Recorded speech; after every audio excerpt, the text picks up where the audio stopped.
Chapter 2 forms of business organisation. പല വിധത്തിലുള്ള types of ബിസിനസ്സുകളെ പറ്റിയിട്ടാണ് നമ്മൾ ഈ ചാപ്റ്ററിൽ ഡിസ്കസ് ചെയ്യാൻ പോകുന്നത്. എന്താണ് ഒരു ബിസിനസ് ഓർഗനൈസേഷൻ എന്ന് പറയുന്നത്?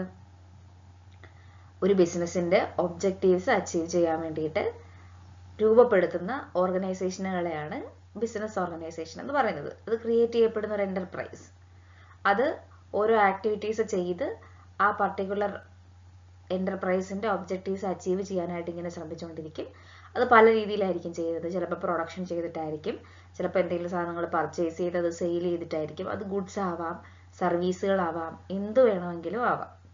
ബിസിനസ് അണ്ടർടേക്കിങ്സ് പൊതുവെ നടത്തുന്നത് പ്രോഫിറ്റ് നേടാൻ വേണ്ടിയിട്ടാണ്. അതിനൊരു കൃത്യമായിട്ടുള്ള ഒരു ഓണർഷിപ്പും മാനേജ്മെന്റും കൺട്രോളും ഒക്കെ ഉണ്ടായിരിക്കും. യൂഷ്വലി ഇന്ത്യയിൽ ഡിഫറെന്റ് ടൈപ്പിലുള്ള ബിസിനസ് ഓർഗനൈസേഷൻസ് ഉണ്ട്. അപ്പം അതിൽ ചിലതൊക്കെ നിങ്ങൾ കേട്ടിട്ടുണ്ടായിരിക്കും, ചിലത് ആദ്യമായിട്ട് കേൾക്കുന്നതായിരിക്കും. അതിനെക്കുറിച്ചാണ് നമ്മൾ ഈ ചാപ്റ്ററിൽ കൂടുതലായിട്ടും പഠിക്കാനായിട്ട് പോകുന്നത്. പ്രധാനമായിട്ടും 5 എണ്ണമാണ് നമ്മൾ ഈ ചാപ്റ്ററിൽ ഡിസ്കസ് ചെയ്യുന്നത്. കുറച്ച് വലിയ ചാപ്റ്ററാണ്. അപ്പം അതിൽ ഓരോന്നായിട്ട് നമ്മൾ പരിചയപ്പെട്ടു പോകും. ആദ്യം സോൾ പ്രൊപ്രൈറ്റർഷിപ്പ്, രണ്ടാമത് joint Hindu family business, 3 partnership, 4 cooperative society, 5 joint stock company. ഇത്തരത്തിൽ 5 എണ്ണമാണ് നമ്മൾ പരിചയപ്പെടുന്നത്. ആദ്യം സോൾ പ്രൊപ്രൈറ്റർഷിപ്പ് എന്താണെന്ന് നോക്കാം. എന്താ സോൾ? ഒറ്റയ്ക്ക് അല്ലെ, ഒറ്റയ്ക്ക് ഒരാൾ നടത്തുന്ന ബിസിനസ്സിനെയാണ് സോൾ പ്രൊപ്രൈറ്റർഷിപ്പ് എന്ന് നമ്മൾ പറയുന്നത്. Sole proprietorship is a form of business which is owned, managed and controlled by an individual.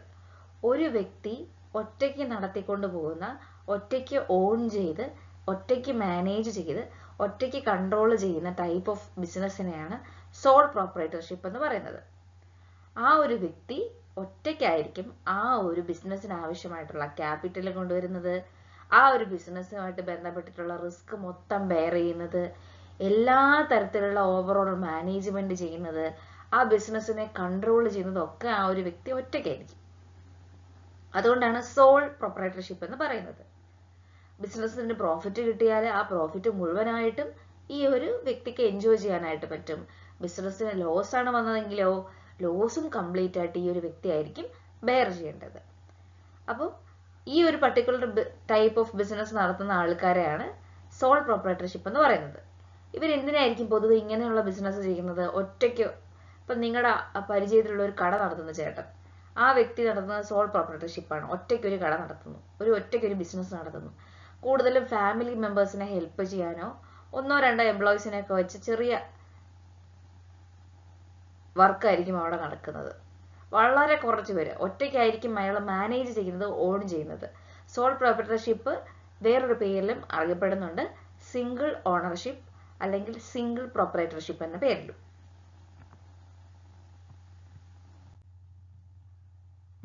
എന്തൊക്കെയാണ് സോൾ ട്രേഡിംഗ് കൺസേണിന്റെ ഫീച്ചേഴ്സ് എന്ന് നമുക്ക് നോക്കാം.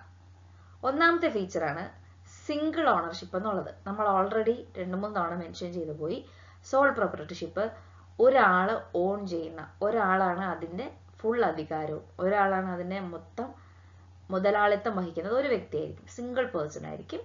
ആ ഒരു വ്യക്തിയാണ് എൻ്റയർ ക്യാപിറ്റൽ എല്ലാം കൊടുക്കുന്നതും, അതിന് എന്തെങ്കിലും വെൽത്ത് ഉണ്ടെങ്കിൽ അത് എടുക്കുന്നതും, ഫണ്ടൊക്കെ കടം മേടിച്ചതിലേക്ക് കൊണ്ടുവരുന്നതും ഒക്കെ ആ ഒരു പർട്ടിക്കുലർ വ്യക്തിയായിരിക്കും. അതുകൊണ്ടാണ് സിംഗിൾ ഓണർഷിപ്പ് എന്ന് പറയുന്നത്. 2, നോ ലീഗൽ ഫോർമാലിറ്റീസ്. അവിടെ പ്രത്യേകിച്ച് ലീഗൽ ഫോർമാലിറ്റീസ് ഒന്നും തുടങ്ങാനോ ക്ലോസ് ചെയ്യാനോ ആവശ്യമില്ല. വളരെ ചെറിയ ചില ടൈപ്പ് ഓഫ് ബിസിനസ്സിന് മാത്രം ലൈസൻസ് ആവശ്യമായിട്ടുണ്ട്. പക്ഷെ മോസ്റ്റ് ഓഫ് ദ കേസിലും അവിടെ പ്രത്യേകിച്ച് ലീഗൽ ഫോർമാലിറ്റീസ് ഒന്നുമില്ല. എങ്ങനെ വേണമെങ്കിലും ഡയറക്റ്റ് ആയിട്ട് സിമ്പിൾ ആയിട്ട് പോയി സ്റ്റാർട്ട് ചെയ്യാൻ പറ്റുന്ന ടൈപ്പ് ഓഫ് ബിസിനസ്സുകളാണ് സോൾ പ്രൊപ്രൈറ്റർഷിപ്പ് അല്ലെങ്കിൽ സിംഗിൾ പ്രൊപ്രൈറ്റർഷിപ്പ് എന്ന് പറയുന്നത്. സോ സിംഗിൾ ഓണർഷിപ്പും നോ ലീഗൽ ഫോർമാലിറ്റീസുമാണ് ആദ്യത്തെ 2 ഫീച്ചേഴ്സ്. നെക്സ്റ്റ് വൺ ആണ് കൺട്രോൾ. സോൾ പ്രൊപ്രൈറ്റർഷിപ്പ് മൊത്തമായിട്ടും കൺട്രോൾ ചെയ്യപ്പെടുന്നത് ഈ ഒരു വ്യക്തി ഒറ്റയ്ക്കായിരിക്കും. ആ ഒരു ബിസിനസ് മുഴുവനായിട്ട് കൺട്രോൾ ചെയ്യുന്ന അയാൾ ഒറ്റയ്ക്കായിരിക്കും. സോ ആ ഒരു വ്യക്തിയായിരിക്കും കൃത്യമായിട്ട് പ്ലാനിങ് ഒക്കെ ചെയ്യുന്നത്. അയാൾ വേറൊരാളെ കൺസൾട്ട് ചെയ്യൊന്നുമില്ല, ഒറ്റയ്ക്കായിരിക്കും പ്ലാൻസ് ഒക്കെ വർക്കൗട്ട് ചെയ്ത് എടുക്കുന്നത്. നെക്സ്റ്റ് വൺ ആണ് നോ ലീഗൽ എൻറ്റിറ്റി എന്ന് പറയുന്നത്. അതായത് ബിസിനസ് ഫേമിന്റെ വൺ ഓഫ് ദി ഇമ്പോർട്ടൻറ്റ് ഫീച്ചറാണ് സെപ്പറേറ്റ് ലീഗൽ എൻറ്റിറ്റി എന്ന് പറയുന്നത്. അതായത് ബിസിനസ്സും ഓണറും രണ്ടായിരിക്കും എന്നുള്ളത്. അതിനൊരു എക്സെപ്ഷണൽ കേസാണ് സോൾ പ്രൊപ്പറേറ്റർഷിപ്പ് എന്ന് പറയുന്നത്. ഇതിന്റെ കേസിൽ സെപ്പറേറ്റ് ലീഗൽ എൻറ്റിറ്റി ഇല്ല എന്നാണ് പറയുന്നത്. സോൾ പ്രൊപ്പറേറ്റർഷിപ്പിന് എപ്പോഴും ബിസിനസ്സും ഓണറും ഒന്നായിരിക്കും. കാരണം ആ ബിസിനസ്സിനെ സംബന്ധിച്ചിടത്തോളം ആ ഓണർക്ക് എന്തെങ്കിലും സംഭവിച്ചാൽ ആ ബിസിനസ് നിന്നു പോകാം. So sole proprietorship has no separate legal entity from its owner. അപ്പം നിയമപ്രകാരം അവിടെ പ്രത്യേകിച്ച് ഡിഫറൻസുകളൊന്നുമില്ല എന്നുള്ളതാണ് പറയുന്നത്. അപ്പം അസറ്റും ലയബിലിറ്റീസും ഒക്കെ ഓണറിനെ ഒന്നും ഒരു രീതിയിലും സെപ്പറേറ്റ് ചെയ്യപ്പെടുന്നില്ല. സോ അതാണ് നോ ലീഗൽ എൻറ്റിറ്റി എന്ന് പറയുന്നത്. അപ്പം നമ്മൾ സിമ്പിളാണ് തുടങ്ങാൻ എന്നുള്ളത് പഠിച്ചു. ലീഗൽ ഫോർമാലിറ്റീസ് ഇല്ല, സിംഗിൾ ഓണർഷിപ്പാണ്, കൺട്രോൾ ഒറ്റയ്ക്കാണ് ചെയ്യുന്നത്, സെപ്പറേറ്റ് ലീഗൽ എൻറ്റിറ്റി ഇല്ല എന്നുള്ളത് നമ്മൾ ഡിസ്കസ് ചെയ്ത് കഴിഞ്ഞു.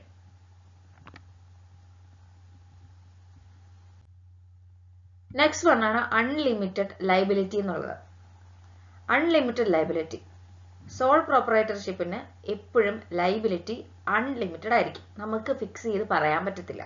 ഇപ്പം മറ്റുള്ള ബിസിനസ്സുകളിലൊക്കെ 2-3 പേരൊക്കെ കൂടി ചേർന്ന് ചെയ്യുന്ന ബിസിനസ്സോ അല്ലെങ്കിൽ ഒരു കുറേ ഗ്രൂപ്പായിട്ട് ചെയ്യുന്ന ബിസിനസ്സിലൊക്കെ നമുക്ക് ഉണ്ടാകുന്ന ബാധ്യത ലിമിറ്റഡ് ആയിരിക്കും. ഇപ്പം നമ്മൾ 10,000 രൂപ കൊടുത്തെങ്കിൽ ആ 10,000 രൂപ വരെയുള്ള നഷ്ടം നമുക്ക് വഹിച്ചാൽ മതി.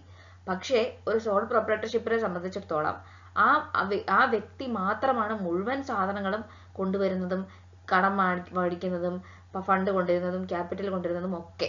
അപ്പം ആ ഒരു വ്യക്തിയെ സംബന്ധിച്ചിടത്തോളം അയാളുടെ ബിസിനസ്സിൽ എന്തെങ്കിലും നഷ്ടമുണ്ടായി കഴിഞ്ഞാൽ അത് മുഴുവൻ അയാൾ ഒറ്റയ്ക്ക് അയാളുടെ പേഴ്സണൽ പ്രോപ്പർട്ടി വരെ കൊടുത്ത് വീട്ടേണ്ടതായിട്ടുള്ള വരും. സോ അവിടെ ഒരു അൺലിമിറ്റഡ് ആയിട്ടുള്ള ലയബിലിറ്റിക്കുള്ള ചാൻസ് ഉണ്ട്. നെക്സ്റ്റ് വൺ ആണ് നോ പ്രോഫിറ്റ് ഷെയറിംഗ് ഉള്ളത്. അത് ശരിക്കും നല്ലൊരു ബെനിഫിറ്റ് ആണ്. സോൾ പ്രൊപ്പറേറ്റർഷിപ്പിൽ അയാൾ സിംഗിൾ ഓണർ ആയതുകൊണ്ട് തന്നെ അവിടെ വരുന്ന പ്രോഫിറ്റും ലോസും ഷെയർ ചെയ്യപ്പെടുന്നില്ല.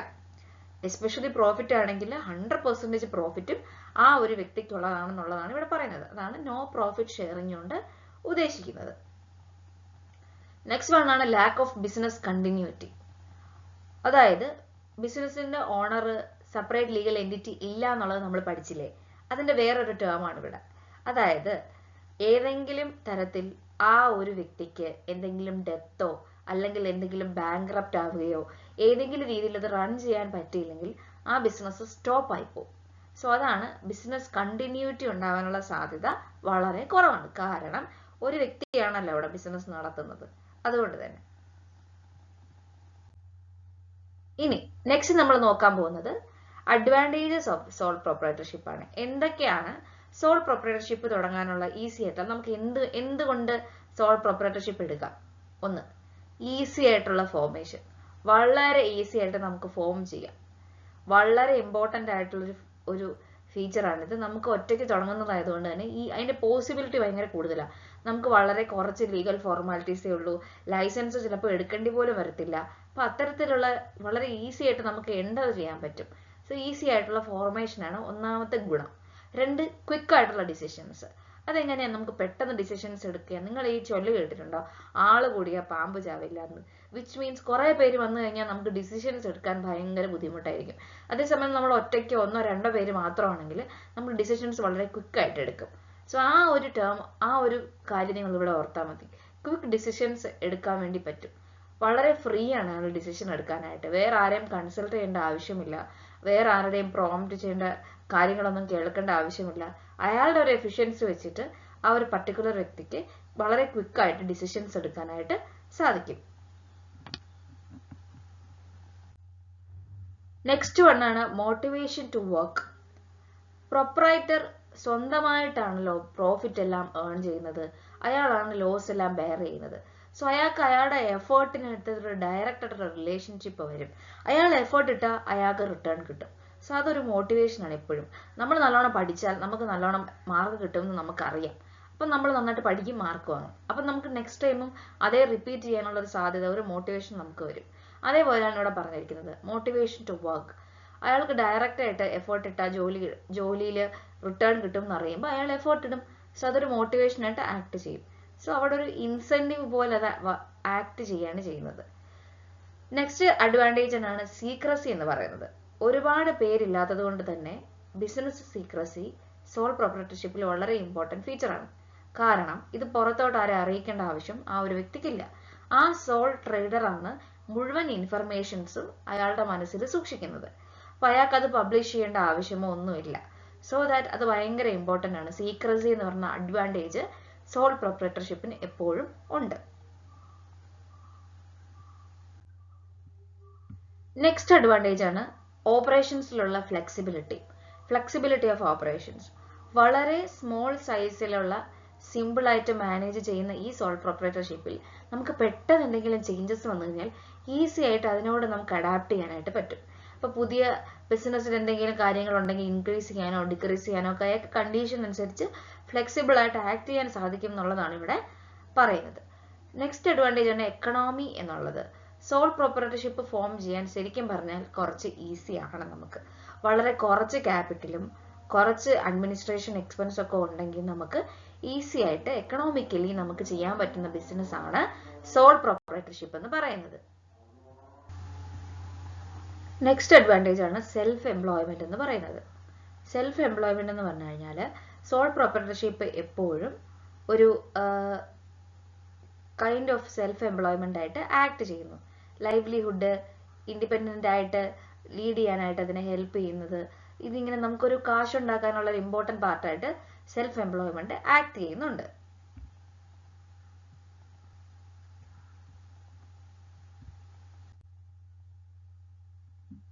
നെക്സ്റ്റ് ആണ് ഡിഫ്യൂഷൻ ഓഫ് ഓണർഷിപ്പ് എന്ന് പറയുന്നത്.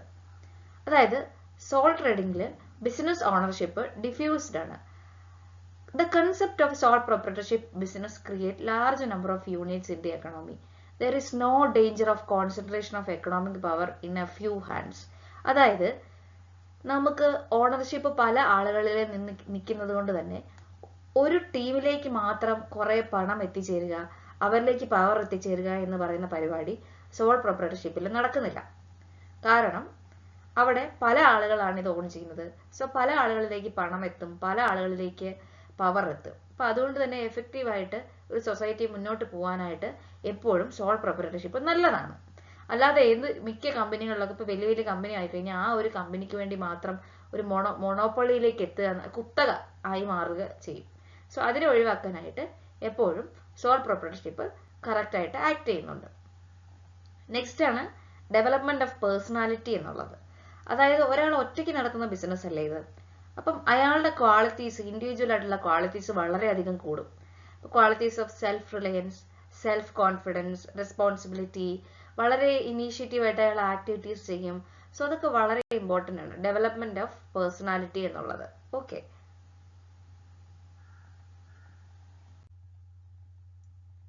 നെക്സ്റ്റ് നമ്മൾ നോക്കുന്നത് എന്തൊക്കെയാണ് ഡിസ്അഡ്വാൻറ്റേജസ് ഓഫ് സോൾ പ്രൊപ്രൈറ്റർഷിപ്പ് എന്നുള്ളത്.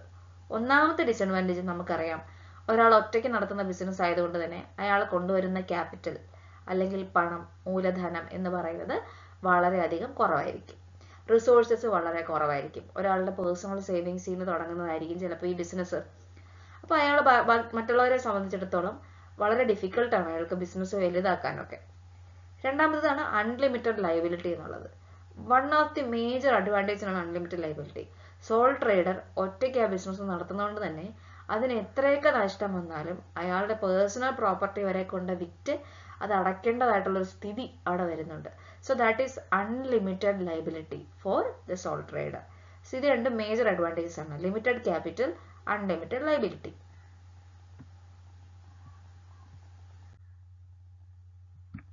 നെക്സ്റ്റ് ഡിസഡ്വാൻറ്റേജ് ആണ് ലിമിറ്റഡ് മാനേജറിയൽ സ്കിൽസ് എന്നുള്ളത്.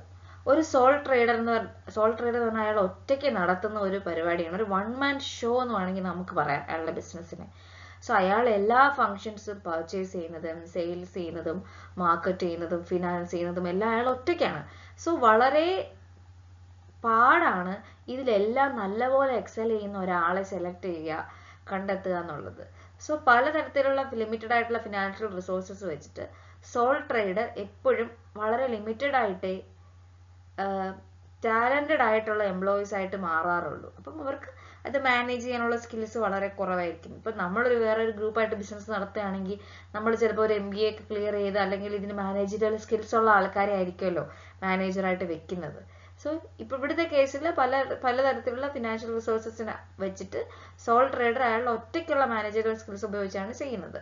സോ അതുകൊണ്ട് അത് ലിമിറ്റഡ് ആയിരിക്കും എന്നുള്ളതാണ് ഒരു ഡിസഡ്വാൻറ്റേജസ് ആയിട്ട് ഇവിടെ പറയുന്നത്. പിന്നെയാണ് അൺഎക്കണോമിക് സൈസ് എന്നുള്ളത്.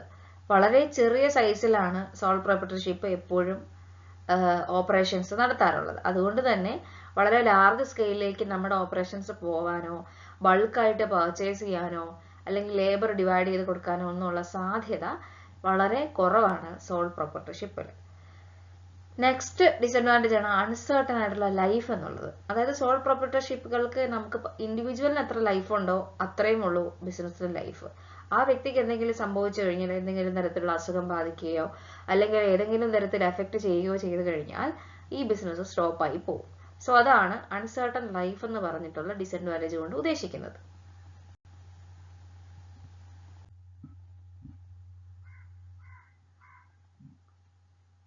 നെക്സ്റ്റ് നമ്മൾ നോക്കാൻ പോകുന്നത് ജോയിന്റ് ഹിന്ദു ഫാമിലി ബിസിനസ് ആണ്. അപ്പൊ നമ്മൾ സോൾ പ്രൊപ്രൈറ്റർഷിപ്പിനെ കുറിച്ചിട്ടുള്ള ഫീച്ചേഴ്സ് അതെന്താണെന്നുള്ളതും ഫീച്ചേഴ്സും അഡ്വാൻറ്റേജസും ഡിസഡ്വാൻറ്റേജസും നമ്മളൊന്ന് ഫിക്സ് ചെയ്തു.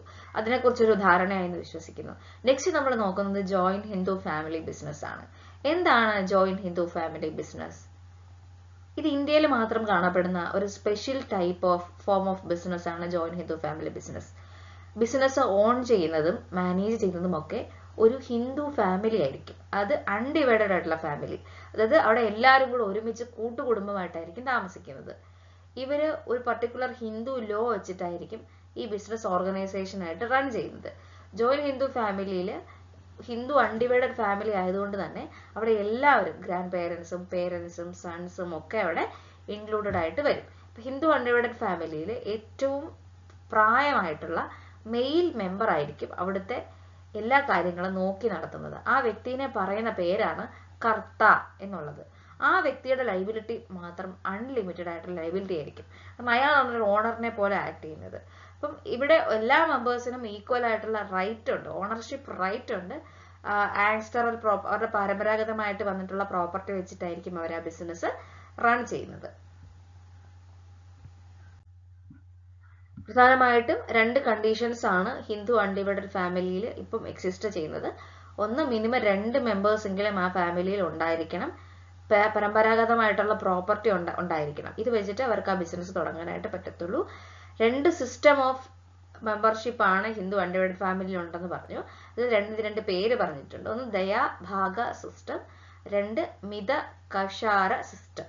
ഇപ്പൊ ദയാഭാഗ സിസ്റ്റം എന്ന് പറയുന്നത് വെസ്റ്റ് ബംഗാളിൽ കാണപ്പെടുന്ന അവിടെ ബോത്ത് ഫീമെയിൽ ആൻഡ് മെയിൽ മെമ്പേഴ്സിന് ഫാമിലി മെമ്പേഴ്സ് ആയിട്ട് അവർ കോ പാർട്ട്നേഴ്സ് ആയിട്ട് വരുന്ന തരത്തിലുള്ള സിസ്റ്റമാണ് ദയാഭാഗ സിസ്റ്റം എന്ന് പറയുന്നത്. മറ്റൊരു സിസ്റ്റമായിരുന്നു മിത കഷാര സിസ്റ്റം എന്ന് പറയുന്നത്. ഈ സിസ്റ്റത്തിൽ ഇന്ത്യയിലെ ബാക്കി വെസ്റ്റ് ബംഗാൾ ഒഴിച്ച് ബാക്കി എല്ലാ സ്ഥലത്തും ഈ സിസ്റ്റമാണ്. അവിടെ പ്രധാനമായിട്ടും മെയിൽ മെമ്പേഴ്സിനെയാണ് കോ പാർട്ട്നേഴ്സ് ആയിട്ട് ബിസിനസിന്റെ കോ പാർട്ട്നേഴ്സ് ആയിട്ട് വെക്കുന്നത്. സോ ഇതാണ് ഒരു ഐഡിയ എന്ന് പറയുന്നത് ജോയിന്റ് ഹിന്ദു ഫാമിലി ബിസിനസിന്റെ. ഇനി എന്താണ് ജോയിന്റ് ഹിന്ദു ഫാമിലി ബിസിനസിന്റെ ഫീച്ചേഴ്സ് എന്ന് നമുക്ക് നോക്കാം.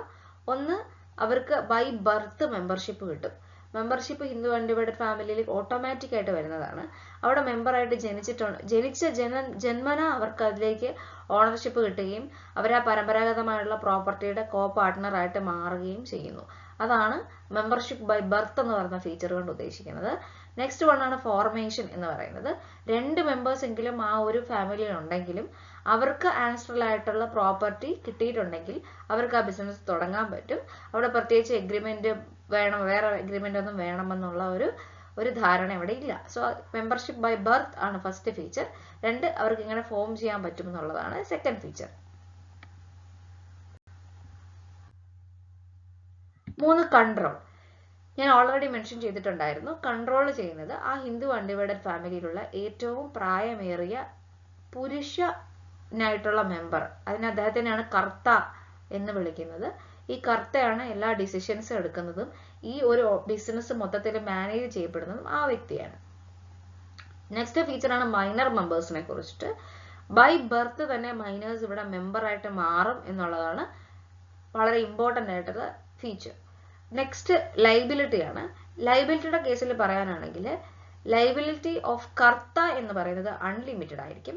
ബാക്കിയുള്ള പാർട്ട്നേഴ്സിന്റെ ലൈബിലിറ്റി ലിമിറ്റഡ് ആയിരിക്കും. അവർക്ക് എത്ര പ്രോപ്പർട്ടിയിൽ അവകാശമുണ്ടോ അതിനനുസരിച്ച് ലിമിറ്റഡ് ആയിരിക്കും. സോ അത് വളരെ ഇമ്പോർട്ടൻ്റ് ആയിട്ടുള്ള ഫീച്ചർ, നിങ്ങൾ അറിഞ്ഞിരിക്കേണ്ട ഒരു ഫീച്ചറാണ്. ലൈബിലിറ്റി ഓഫ് കർത്ത അൺലിമിറ്റഡും ബാക്കിയുള്ള മെമ്പേഴ്സിന്റെ limited according to their right in the family property.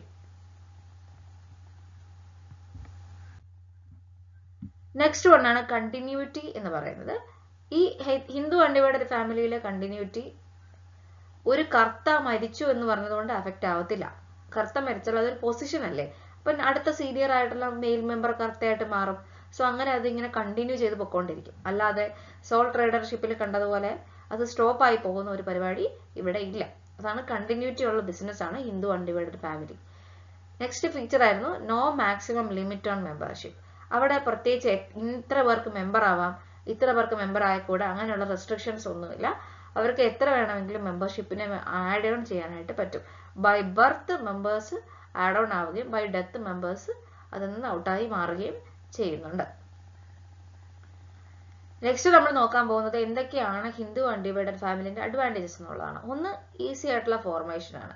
2 പേരുണ്ടെങ്കിലോ അവർക്ക് പരമ്പരാഗതമായിട്ട് കുറച്ച് പ്രോപ്പർട്ടി ഉണ്ടെങ്കിലും അവർക്ക് ഈസി ആയിട്ട് അധികം ലീഗൽ ഫോർമാലിറ്റീസ് ഒന്നും ഇല്ലാതെ ഹിന്ദു ലോ പ്രകാരം ഈസി ആയിട്ട് ഫോം ചെയ്യാൻ പറ്റുന്ന കമ്പനിയാണ് ഹിന്ദു അൺഡിവൈഡഡ് ഫാമിലി എന്ന് പറയുന്നത്.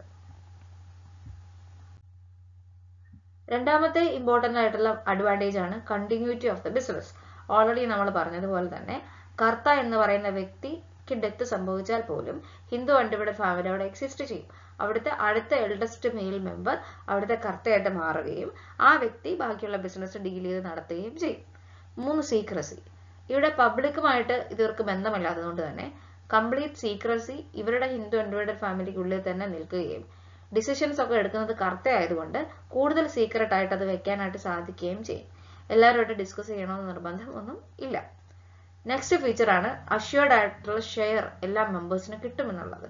ഹിന്ദു അൺഡിവൈഡഡ് ഫാമിലിയിൽ ബൈ ബർത്ത് അവർക്ക് മെമ്പർഷിപ്പ് കിട്ടിക്കഴിഞ്ഞാൽ അവർക്കൊരു മിനിമം ഷെയർ ഓഫ് പ്രോഫിറ്റും അവരുടെ ടാലന്റോ കപ്പാസിറ്റിയോ അവരുടെ വർക്കോ അവരുടെ എഫിഷ്യൻസിയോ ഒന്നിനും ബാധിക്കുന്നതല്ല. അവരെവിടെ ജനിച്ചിട്ടുണ്ടോ അവരവിടുത്തെ മെമ്പർ ആണോ they will get A minimum share of profit.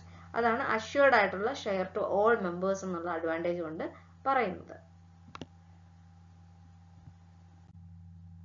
Next advantage ആണ് ക്വിക്ക് ഡിസിഷൻ എന്ന് പറയുന്നത്. ഇവിടെ കർത്തയാണല്ലോ എല്ലാ ഡിസിഷൻസും എടുക്കാൻ ധാരണയുള്ള ബിസിനസ് ലീഡ് ചെയ്യുന്ന വ്യക്തി.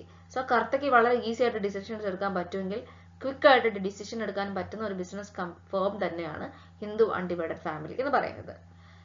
നെക്സ്റ്റ് അഡ്വാൻറ്റേജ് ആണ് ഡിവിഷൻ ഓഫ് ലേബർ എന്ന് പറയുന്നത്. Principles of division of labour easy ആയിട്ട് അപ്ലൈ ചെയ്യാൻ പറ്റിയ ഒരു ടൈപ്പ് ഓഫ് ബിസിനസ് ആണ് ഹിന്ദു അൺഡിവൈഡഡ് ഫാമിലി എന്ന് പറയുന്നത്. കാരണം അവിടെയുള്ള മെമ്പേഴ്സിന്റെ അവരുടെ എഫിഷ്യൻസിയും അവരുടെ കപ്പാസിറ്റിയും ഒക്കെ അനുസരിച്ച് ഈ കർത്തയ്ക്ക് അവർക്ക് ജോലി ഡിവൈഡ് ചെയ്ത് കൊടുക്കാനായിട്ട് പറ്റും. അപ്പൊ അങ്ങനെ അവർക്ക് ജോലി ചെയ്യാനായിട്ട് സാധിക്കും. നെക്സ്റ്റ് അഡ്വാൻറ്റേജ് ആണ് ലിമിറ്റഡ് ലയബിലിറ്റി ഓഫ് മെമ്പേഴ്സ് എന്ന് പറയുന്നത്. ഇത്രയും മിനിമം ഷെയർ ഓഫ് പ്രോഫിറ്റ് ഒക്കെ വെച്ചുകൊണ്ട് തന്നെ അവർക്ക് കഴിവൊന്നും ഇല്ലെങ്കിൽ പോലും അവർക്കൊരു മെമ്പർഷിപ്പ് കിട്ടുകയും അവരുടെ ലയബിലിറ്റി ലിമിറ്റഡ് ആയിട്ട് നിൽക്കുകയും ചെയ്യും എന്നുള്ളതാണ് നെക്സ്റ്റ് അഡ്വാൻറ്റേജ്. കർത്തയുടെ ലയബിലിറ്റി മാത്രമാണ് അൺലിമിറ്റഡ് ആയിട്ട് ഹിന്ദു അൺഡിവൈഡഡ് ഫാമിലിയിലുള്ളത്. ബാക്കി എല്ലാ പാർട്ട്നേഴ്സിന്റെയും ലയബിലിറ്റി അവരുടെ ഷെയർ അനുസരിച്ച് ഷെയറിന്റെ അത്രയും മാത്രം ലിമിറ്റഡ് ആയിരിക്കും. നെക്സ്റ്റ് നമ്മൾ നോക്കാൻ പോകുന്നത് ഈ ഹിന്ദു അൺഡിവൈഡഡ് ഫാമിലിന്റെ ഡിസഡ്വാൻറ്റേജസ് ആണ്. ഹിന്ദു അൺഡിവൈഡഡ് ഫാമിലിയുടെ ഒന്നാമത്തെ ഡിസഡ്വാൻറ്റേജ് ആണ് ലിമിറ്റഡ് ആയിട്ടുള്ള ക്യാപിറ്റൽ എന്ന് പറയുന്നത്. കാരണം ഞാൻ പറഞ്ഞതുപോലെ അവർക്ക് എത്രയാണോ പരമ്പരാഗതമായിട്ട് കിട്ടിയിട്ടുള്ള പ്രോപ്പർട്ടി അത് വെച്ച് മാത്രം ആണ് ക്യാപിറ്റലായിട്ട് അവർക്ക് എടുക്കാൻ പറ്റുന്നത്. സോ ആ ക്യാപിറ്റൽ അത്രത്തോളം ലിമിറ്റഡ് ആയിരിക്കും. Next point limited managerial ability എന്നുള്ളതാണ്. അതായത് മൊത്തം അഫെയറും മൊത്തം കാര്യങ്ങളും ഡീൽ ചെയ്യുന്നത് കർത്തയാണല്ലോ. അപ്പൊ കർത്ത ഒരു നല്ല എക്സ്പേർട്ട് അല്ല എന്നുണ്ടെങ്കിൽ അവർക്ക് എല്ലാ കാര്യങ്ങളും മാനേജ് ചെയ്യുന്നത് കുറച്ച് ബുദ്ധിമുട്ടായിരിക്കും. അപ്പൊ കർത്തയുടെ എക്സ്പേർട്ട്നെസ് അനുസരിച്ച് അവരുടെ മാനേജറിയൽ എബിലിറ്റി ലിമിറ്റഡ് ആയിരിക്കും എന്നുള്ളതാണ് പറയുന്നത്. നെക്സ്റ്റ് ഡിസഡ്വാൻറ്റേജ് ആണ് there is no link between responsibility and reward എന്നുള്ളത്. കർത്തയാണ് എല്ലാ കാര്യങ്ങൾക്കും റെസ്പോൺസിബിൾ.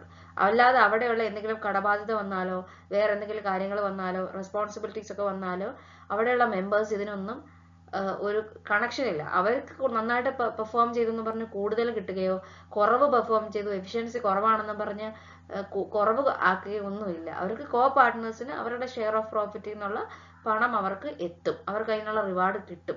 സോ അവിടെ പ്രത്യേകിച്ച് റെസ്പോൺസിബിലിറ്റിയും റിവാർഡും തമ്മിലുള്ള ലിങ്ക് ഒന്നുമില്ല. സോ അതെപ്പോഴും ഒരു ഡിസഡ്വാൻറ്റേജ് ആയിട്ട് തന്നെ ആക്ട് ചെയ്യും. അപ്പം നന്നായിട്ട് വർക്ക് ചെയ്യുന്നവർക്ക് ഒരു മോട്ടിവേഷൻ കിട്ടത്തില്ല. വർക്ക് കുറവുള്ള എഫിഷ്യൻസി കുറവുള്ള ആൾക്കാർക്കും ഒരുപോലെ കാണുമ്പം അവിടെ ഒരു റെസ്പോൺസിബിലിറ്റിയും റിവാർഡും തമ്മിലൊരു ലിങ്ക് ഇല്ലാത്തതുപോലെ ആക്ട് ചെയ്യും. ഫൈനൽ ഡിസഡ്വാൻറ്റേജ് ആണ് scope for misuse of power എന്ന് പറയുന്നത്. കാരണം കർത്തയാണല്ലോ എല്ലാ ബിസിനസ്സും ഡീൽ ചെയ്യുന്ന ആള്.